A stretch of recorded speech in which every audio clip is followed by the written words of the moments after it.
Hello, today I am going to show you how to fix a pair of Jittery Atari 2600 paddles. So if you've ever played an Atari 2600 game and whatever you were controlling on the screen sort of started jumping back and forth when you moved the paddle, that's called jitter, and it's actually pretty easy to fix. We only need a few items to be able to fix the jitter. We need a toothbrush so that we can clean some stuff off of the inside of the paddle. We need a Phillips screwdriver to be able to get into the paddle. Pair of pliers so that we can get a nut off of the paddle, a small flathead screwdriver, which has a very specific purpose I'll show you when we get into the paddle, and then you need some acetone. If you don't have any acetone, you can use fingernail polish remover and something to hold the acetone in. Also need a paper towel so that we can wipe some stuff that we find inside the paddle off. So the first thing that I like to do is to go ahead and set up my acetone. That way when we get to the part where we need it, we don't have to worry about it. Okay? So the first thing to do is to get into the paddle. The paddle is held together by two screws that are on the back. So we take our Phillips screwdriver and we just take these two screws off. And that will get us into the paddle where we can look at what we need to be able to clean the stuff out that's gotten into the paddle. So what actually happens is, I've always just heard it called gunk, builds up inside the paddle, and it stops these two pieces that need to make a connection from making that connection, and that's what causes your paddle, or the thing that you're controlling, to jump back and forth. So after you take those two screws out, the bottom part will just come off. Okay, we'll set that to the side, we'll put that back on in the end. And then what we're left with here is you can just see inside the paddle and all the little pieces. There's the fire button assembly, and then there's the main part of the paddle, and that's the part that we have to clean. So the fire button just lifts out. The actual fire button itself just pulls off. Put that to the side. Now to get this middle piece out, also the cord just kind of comes apart from its assembly there. To get the middle part out, we actually work from the other side.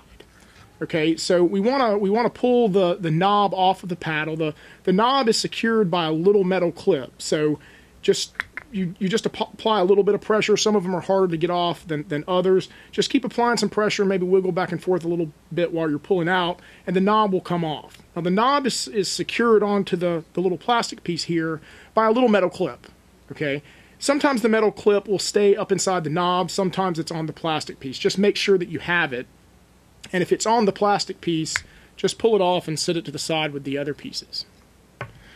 Okay, now to actually get this piece out, what we have to do is we have to loosen the little nut that's right there. That's what holds the plastic piece to the paddle. So we take our pliers, and this isn't on there very hard, but we just grab two sides of it, turn it counterclockwise just until it starts going. After that, we can use our hand to get the nut off.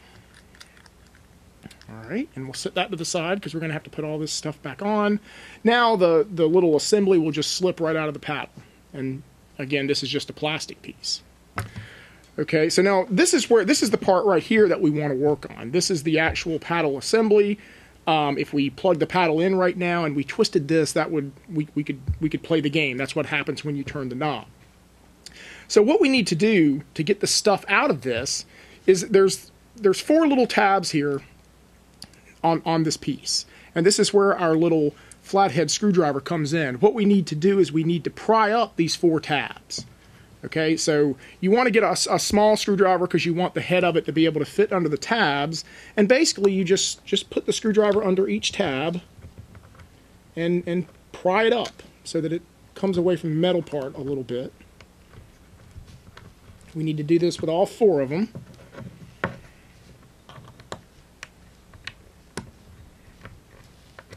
Okay.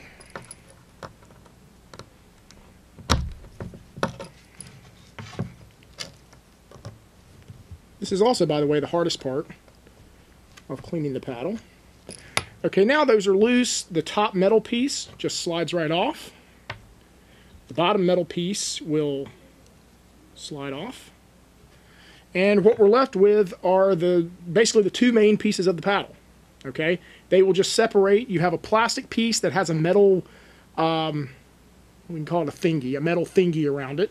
And you've got a brown piece where the wires actually connect to that has a black ring around it. The metal piece and this black ring are what actually makes contact, and it's what determines when you're moving the paddle. So you can see this buildup on the metal there, and the buildup on that metal piece and the buildup on this black ring, which is harder to see because the ring is black, is what causes this jitter. So basically, what we want to do is we want to clean this metal piece and we want to clean the black ring around the brown piece. This is where the acetone comes into play. So we can just sit the plastic piece in there for the time being. I like to let that soak while I'm cleaning the other piece. Okay, so we're going to clean the brown piece first, and all that's happened here is just a little bit of this black gunk has built up around the ring, and we want to clean that off. The easiest way to clean this is with a paper towel or some other type of a lint-free cloth or something like that. So I'm just going to dip it in the acetone and just rub around the ring there. Now, what I like to do, you can see how that gets kind of black, is I just like to keep doing this until I rub it and I don't get any more black stuff off. Okay.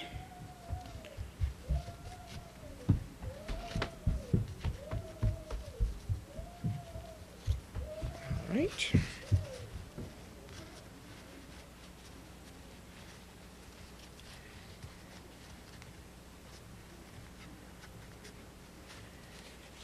And again, it doesn't have to be 100% perfect, but you should be able to get all of if not all, almost all of it off of this black ring. Okay, that looks pretty good. I didn't get any on my paper towel last time, so that looks pretty clean. Now let's just set that to the side and let's work on the plastic piece.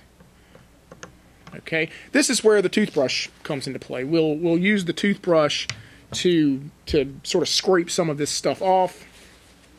What I like to do in the beginning is just take my paper towel and just try to wipe some of it off, whatever I can, and then we'll use the toothbrush later. What I normally do is I don't actually wipe any of it off. I just kind of blot it off because there are some very delicate metal pieces here, and you don't want to snag the paper towel or whatever you're using to clean it on those and bend them or anything like that. Okay, so let's see. I've wiped some of that off. Now let's get the toothbrush and just kind of brush it. All right.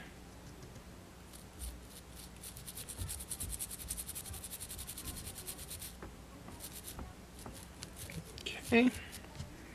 And we just, keep doing that and working with the paper towel until we have the metal contact as free from the black gunk as we can get it.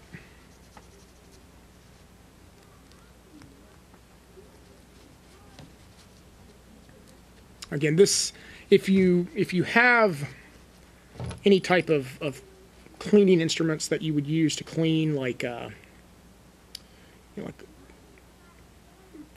lot of hobby shops would sell things where you clean small things out, or like a computer, something that you would use to clean like a computer keyboard or some parts like that. Those work the best. The problem is that you actually end up going through a lot of those when you clean these things. Okay.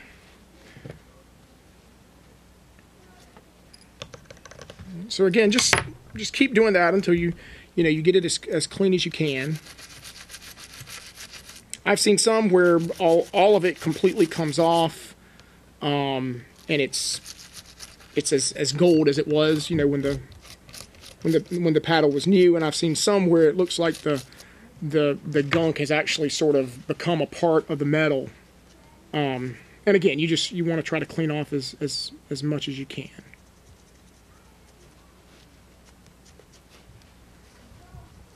Okay, so that looks pretty good. We've cleaned the black ring, we've cleaned the gold contact, Make sure that you dry these things off before you put them back together. Acetone dries pretty quick, but we want to make sure that it's dry when we put it back in there. Okay, so now we're just going to go through the opposite process, and we're going to put this thing back together.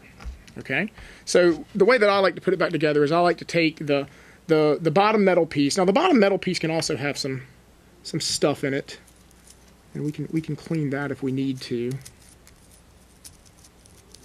This one had a little bit of stuff in there, so we'll get that out.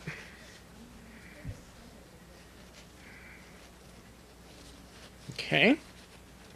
So we take the metal piece and the plastic piece, and the plastic piece just fits down into the metal piece. Okay, and it should go around because that's how your paddle moves. Then we need to put the brown piece on. The black ring has to contact the gold part. So we're going to put this on kind of upside down, and the wires that are coming out of the brown part are going to come out of where there's the part where there's no tabs, so sort of the top of this metal piece. Okay, so that just fits right down on it like that. Then we take our other little metal piece that has the threads on top. Kind of looks like a rectangle. We just put that back down over the plastic piece. Those rectangular pieces are what the tabs are secured by, or what the whole thing is secured by when we put the tabs down. So now we just want to put those tabs back down. So we'll use our pliers and we'll just sort of tighten those things back down. So now with the tabs back into place, it's very secure. Everything's in contact with each other, and it's not going to come apart. Okay, so we've tightened all four of those. This would be a good time at this point to go actually test your paddle, because if for some reason, if you do still have some jitter, you would want to open it back up and try to clean more gunk off. And if you put everything back together, then it's just more to take apart before you go do that. Okay, so you also want to make sure that it turns, because if it doesn't turn at this point, your paddle's not going to work.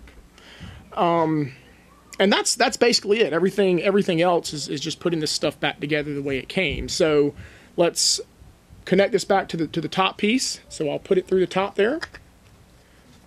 So now it would just hold that in place with your finger, flip it over, and we want to put this metal nut back on there. That's what's going to secure this thing to the top piece of the paddle. And with this, you just hand tighten it. Should go on pretty easy. Okay, and after you've hand tightened it, take your pliers and just give it another 1/8 or 1/4 of a turn. Just make it snug. All right, and now we want to put the fire button back on. Now the fire button, it's made up of 3 pieces. It's got this base piece. It's got a little metal washer on it, and of course the red fire button. These 2 metal contacts go. There's a plastic piece inside the paddle. That plastic piece goes inside these 2 metal contacts. Okay, like that. And the plastic on the fire button actually rests against another couple of plastic pieces there. The fire button itself, the part of the fire button that looks like it's, sort of, if you look at it, it kind of looks like a helmet. The front of the helmet is what actually goes on the bottom. And what I need to do is I need to get this fire button, I need to get the plastic piece inside the fire button, I need to get those metal contacts straddling that plastic piece, and I need to get the grooves on that fire button inside the paddle. Okay? So now I've got that, and at this point, this is really not the time to test to see if your fire button works. The time to test your fire button is when you get the bottom of the paddle back on. So we want to make sure that the wires are down in there, that they're, not, nothing's pinching them or anything, that this main wire coming out is in its position. Then we can put the bottom of the paddle on. Okay, we line everything up. Now at this point, this is where you want to test your fire button. If you can hit it and it goes in and out, then it's good to go. All right, we take our 2 screws that we started with and put those back in with our Phillips screwdriver.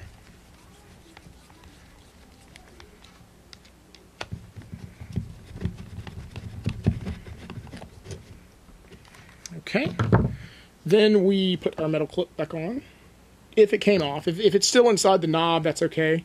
Just leave it inside the knob and put the knob on. And the knob will have it'll have you can see in it where one side is flat. That flat side goes against the flat side of the plastic piece. And again, you don't have to force this.